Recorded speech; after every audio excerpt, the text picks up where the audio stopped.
We talk a lot about starting new goals, new seasons, new versions of ourselves. But finishing doesn't get the same applause. And yet, finishing is where identity is forged. It's where intention turns into evidence. Welcome to Life in Between.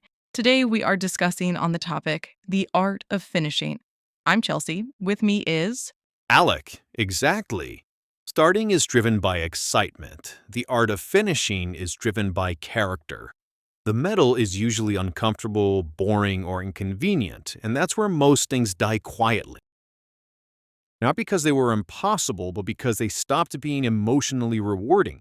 There's a myth that finishing requires motivation. It doesn't. It requires commitment, dedication, and devotion. Right, a decision. Motivation is a feeling, and feelings fluctuate.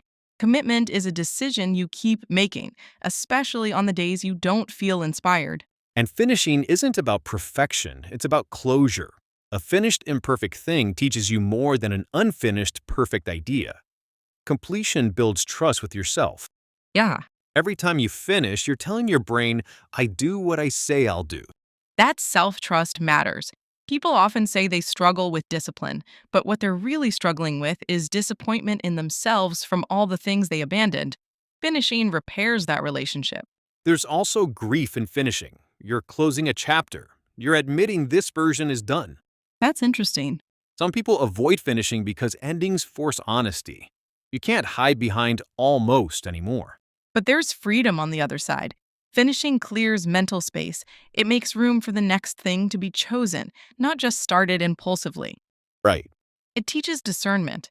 Not everything deserves to be begun, but what you begin deserves your respect. Maybe the art of finishing is this: deciding that your future self is worth the follow through, that the work, even when unseen, still counts, and that completion is an act of self respect. Finishing isn't loud, it's quiet, it's powerful, and it changes how you see yourself long after the applause fades. Make a promise to yourself that you will finish that thing you have started or will start this year. You can do this. I believe in you. Until next time, bye.